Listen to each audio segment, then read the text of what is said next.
প্রিয় পরীক্ষা প্রত্যাশী ভাই ও বোনেরা, আসসালামু আলাইকুম। অর্ধবার্ষিক পরীক্ষা 2025 দাখিল অষ্টম শ্রেণী, বিষয় বাংলা দ্বিতীয় পত্র। দ্রষ্টব্য ডান পাশের সংখ্যা পূর্ণ প্রশ্নের পূর্ণ জ্ঞাপক। এখানে আমি এমসিকিউ প্রশ্ন বাংলা দ্বিতীয় পত্রের জন্য, এরপরে পর্যায়ক্রমে আমি বাকি যে প্রশ্নগুলো আছে আজকে আমি একটি ভিডিওর মধ্যে তোমাদের সকল প্রশ্ন শেয়ার করার চেষ্টা করব। ভিডিওটি একটু লং হবে, তোমরা পুরো ভিডিওটি দেখে নিবা ইউটিউব থেকে। এবং এই লেখাপড়া চ্যানেল নামে আমাদের ফেসবুকে একটি চ্যানেল খোলা আছে, সেখানেও তোমরা দেখতে পারো। ভিডিও এবং চ্যানেলে প্রথম হয়ে থাকলে অবশ্যই ভিডিওতে একটি লাইক দিবে, এবং চ্যানেলে প্রথম হয়ে থাকলে অবশ্যই চ্যানেলটি সাবস্ক্রাইব করবা এবং বন্ধুদের মাঝে ভিডিওটি শেয়ার করে দিবা, যাতে তারাও দেখে উপকৃত হতে পারে। প্রশ্ন 1, সঠিক উত্তরটি খাতায় লেখো। প্রশ্ন 1, ভাষা বলতে কোনটিকে বোঝায়? প্রশ্ন 2, বর্তমানে পৃথিবীতে ভাষার প্রচলিত আছে? প্রশ্ন 3, মাতৃভাষার বিবেচনায় বিশ্বে বাংলা ভাষার স্থান কত? সঠিক উত্তরগুলো আপনারা খুঁজে বের করে নেবেন। প্রশ্ন 4, চলিত রীতির বৈশিষ্ট্য কোনটি? এখান থেকে সঠিক উত্তর যেটা হবে সেটা নির্বাচন করে আপনারা নেবেন। প্রশ্ন 5, কোনটি মান রীতি নামে পরিচিত? সঠিক উত্তরটি আপনারা খুঁজে বের করে নেবেন সাহিত্য বই থেকে। প্রশ্ন 6, বাংলা ভাষার রূপ কয়টি? এখান থেকে যে সঠিক উত্তরটি হয় সেটা তোমরা খুঁজে বের করে নিবা। প্রশ্ন 7, ব্যাকরণ শব্দটি কোন ভাষা থেকে বাংলা ভাষায় এসেছে? সঠিক উত্তরটি খুঁজে বের করে নেবেন। প্রশ্ন 8, শব্দের মৌলিক ও ক্ষুদ্রতম অংশকে কি বলে? সঠিক উত্তরটি নির্বাচন করে নেবেন। প্রশ্ন 9, বাংলা ভাষায় ব্যবহৃত ধ্বনি কত প্রকার? সঠিক উত্তর খুঁজে বের করে নিবে। প্রশ্ন 10, পূর্ণমাত্রার বর্ণ কয়টি? এখান থেকে সঠিক উত্তর যেটা হয় খুঁজে বের করে নিবে। প্রশ্ন 11, বাক ধ্বনির প্রধান উৎস কি? প্রশ্ন 12, অ এর উচ্চারণ কয় রকমের? অ এর উচ্চারণ কয় রকমের? সঠিক উত্তর নির্বাচন করে নিবা। প্রশ্ন 13, ব্যঞ্জন বর্ণের ফলা চিহ্ন কয়টি?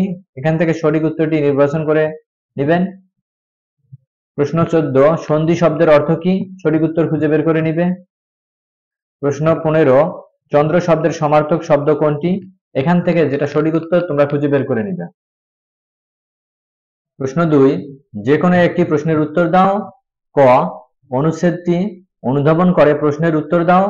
সুন্দরকে জানার যে জ্ঞান তার নাম হচ্ছে নন্দন দত্ত। নন্দন দত্ত নামে সুন্দরকে বিশ্লেষণ করা এবং সুন্দরকে আরো গভীরভাবে উপলব্ধি করা। সব সুন্দরকে সৃষ্টির মধ্যেই একটা রূপ আছে, তার নাম হচ্ছে স্বাধীনতা। আর নাম যা খুশি তাই করা, যে কাজ সকলকে আনন্দ দেয়, খুশি করে, তাই সুন্দর। স্বার্থপর বা অসঙ্গত আমির খুশি নয়, অনেক মনে খুশির বিস্তার করা। আমি অন্ধকার ঘর আলোকিত করার জন্য নিয়ম মেনে প্রদীপ জ্বালাতে হয়। ঘরে অসংখ্য আগুন লাগিয়ে ঘর আলোকিত করা নয়। এখানে এই অনুচ্ছেদটি থেকে তোমাদের কয়েকটি প্রশ্নের অ্যান্সার করতে হবে। প্রত্যেকটি প্রশ্নের জন্য মান পাবা তোমাদের 1 নম্বর করে থাকবে তোমাদের। প্রশ্ন 1, আগুন শব্দের দুটি সমার্থক শব্দ লেখো। প্রশ্ন 2, সুন্দর এর বিপরীত শব্দ লেখো। প্রশ্ন গ, সুন্দরকে গভীরভাবে উপলব্ধি করার নাম কি? প্রশ্ন ঘ, অন্ধকার ঘরে কিভাবে আগুন জ্বালাতে হবে? প্রশ্ন উম, অনুচ্ছেদে স্বাধীনতা কি অর্থে ব্যবহৃত হয়েছে? ভিডিও এবং চ্যানেলে প্রথম হয়ে থাকলে অবশ্যই ভিডিওতে একটি লাইক দিবে, এবং চ্যানেলে প্রথম হয়ে থাকলে অবশ্যই চ্যানেলটি সাবস্ক্রাইব করবা এবং বন্ধুদের মাঝে ভিডিওটি শেয়ার করে দেবা। প্রশ্ন 3, যে কোনো একটি প্রশ্নের উত্তর দাও। ক, সারাংশ লিখো। কোথা থেকে এসেছে আমাদের বাংলা ভাষা? ভাষা কি জন্ম নেয় মানুষের মতো, বা যেমন বীজ থেকে গাছ জন্মে তেমন ভাবে জন্ম নেয় ভাষা? না, ভাষা মানুষ বা তরুর মতো জন্ম নেয় না। বাংলা ভাষা মানুষ বা তরুর মতো জন্ম নেয়নি, কোনো কল্পিত স্বর্গ থেকে আসেনি। এখন আমরা যে বাংলা ভাষায় কথা বলি 1000 বছর আগে তা ঠিক এমন ছিল না। সে ভাষায় এদেশের মানুষ কথা বলতো, গান গাইতো, কবিতা বানাতো। মানুষ মুখে মুখে বদলে যায় ভাষার ধ্বনি, রূপ বদলে যায়, শব্দের বদল ঘটে, অর্থের অনেক দিন কেটে গিয়েছে। মনে হয় ভাষাটি একটি রূপ ভাষার হয়ে উঠেছে, আর সে ভাষার বদল ঘটেই জন্ম হয়েছে বাংলা ভাষার। বা এখান থেকে আপনারা আরেকটি প্রশ্ন দেখে নিতে পারেন, সেটা হচ্ছে সারমর্ম, অথবা দিয়ে থাকবে খ নম্বরে সারমর্মটি দেওয়া থাকবে। তোমরা সারমর্ম এখান থেকে তোমরা সারমর্মটি দেখে নিতে পারো।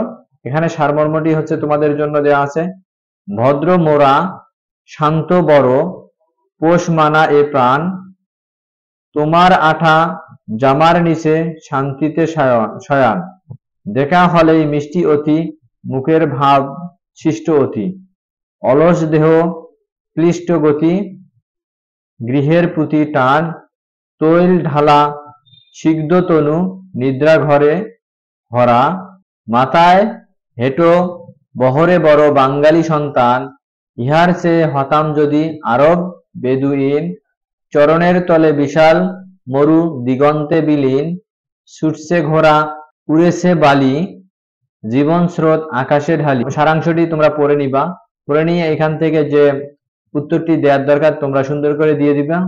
এই সারাংশটি তোমরা সুন্দর করে পড়ে এর যা উত্তর হয়, যা লেখা যায় তোমরা লিখে দিবা উত্তরপত্রে। এরপরে প্রশ্ন নম্বর হচ্ছে 4, ভাব সম্প্রসারণ যে কোনো একটি। এখান থেকে যে ভাব সম্প্রসারণটি আমরা শেয়ার করতেছি সেটা হচ্ছে ক, করিতে পারি না কাজ, সদা ভয় সদা লাজ, সংশয়ে সংকল্প সদা টানে, পাশে লোকে কিছু বলে। এখানে আরেকটি ভাব সম্প্রসারণ দেওয়া আছে, লোভে পাপ, লোভে পাপ পাপে মৃত্যু। এটাও করে নিতে পারো তোমরা। এরপরে আমরা আলোচনা করব তোমাদের জন্য প্রশ্ন 5, যে কোনো একটি প্রশ্নের উত্তর দাও। ক, মনে করো তোমার নাম দুরন্ত, তোমার বন্ধুর নাম রাহুল, সে খুলনায় থাকে, বৃক্ষরোপণের প্রয়োজনীয়তা উল্লেখ করে, তার কাছে একটি পত্র লিখো।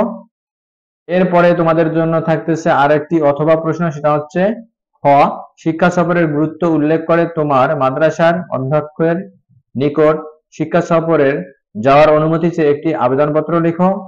এরপরে আমরা প্রশ্ন শেয়ার করব তোমাদের জন্য, প্রশ্ন 6, যে কোনো একটি বিশেষ প্রবন্ধ লিখো।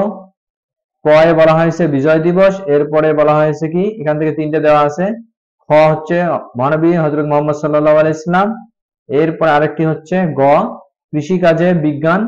ভিডিও এবং চ্যানেলে প্রথম হয়ে থাকলে অবশ্যই ভিডিওতে একটি লাইক দিবে, এবং চ্যানেলে প্রথম হয়ে থাকলে অবশ্যই চ্যানেলটি সাবস্ক্রাইব করবে, এবং বন্ধুদের মাঝে ভিডিওটি শেয়ার করবে, যাতে করে তোমাদের বন্ধুরাও এখান থেকে উপকৃত হতে পারে। সে পর্যন্ত ভালো থাকো, সুস্থ থাকো, ধন্যবাদ, আবার দেখা হবে।